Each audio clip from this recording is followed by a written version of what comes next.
Welcome back to Breakfast Television. It is Thursday and it's time for another edition of Mom Talk. And joining me is certified pediatric sleep consultant Tracy Bronstein. Hi. Welcome back to the show. Thank you for having me again. So it's the 31st and we're talking about how kids have been off for quite some time now, almost 2 weeks. They're going back to school next week. The sleep routine out the window, at least it is in my house. Yep. How do you get the kids back into their everyday routine? Well, I think it's kids and parents as well. So we have to have the mentality that, okay, we have, a few days coming up.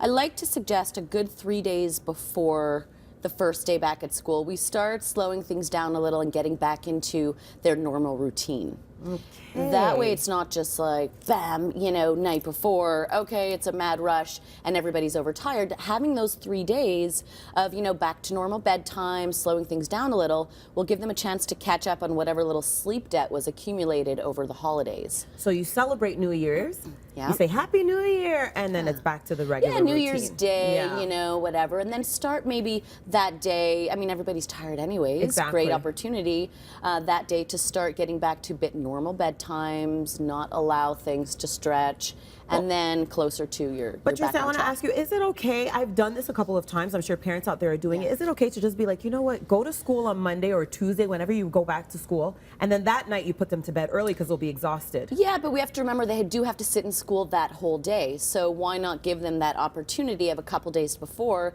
to get a couple good nights sleep under their belt so that that first day back they are ready and they're productive. Not, they don't have the holiday hangover. Okay. The sleep hangover. We're talking about Christmas break, holiday break, New Year's Eve. What happens during school break? So there's spring break as well. During those breaks, should we be putting them to bed at a regular time or really just let it be a free-for-all? I say it's all about balance. Do like an 80-20 rule. Okay. So, you're going to let things go a little bit. And for us, too, it's nice as parents to, like, relax a little bit on it. But then if you start to see things like, your child, especially the younger ones, if they start bouncing getting up, off the walls. Yeah, if they start getting up at nighttime, have trouble falling asleep, starting to get up really early in the morning. So if behavior is off the wall, when you start to see things starting to unravel, that's when you can say, okay, you know what, tonight we're going to get you to bed a little earlier. We're going to be a bit more routine and stricter. And then, you fill up the sleep tank. I always say that, a child that's really well rested going into the holidays can tolerate the disruptions. So it's kind of like they've got a full sleep tank and we need to make little withdrawals here and there.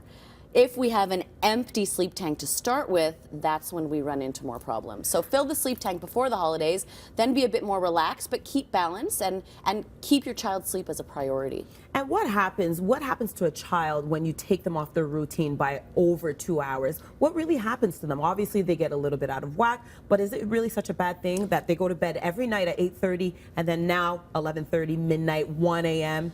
Right, so a well-rested child, that one night that you put them to bed later, they're not going to be really affected. Okay. They'll be like, oh, they'll even sleep in a little later, which wouldn't happen if we do it regularly, so don't get any ideas. But so they will sleep a little later, but if we do it over and over, that child every day is missing sleep, missing sleep, missing sleep, so we start to accumulate a sleep debt. It's like the same as us. If we went to bed really late, 3-4 nights in a row, we would start to feel it. And so they feel it a lot faster. So, 1-2 nights and then give them a good night.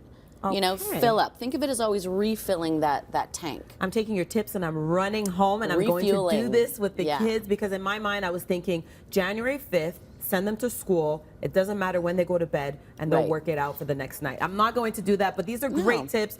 Tracy Bronstein, thank you so much for being here again. Welcome. Thank you for having me.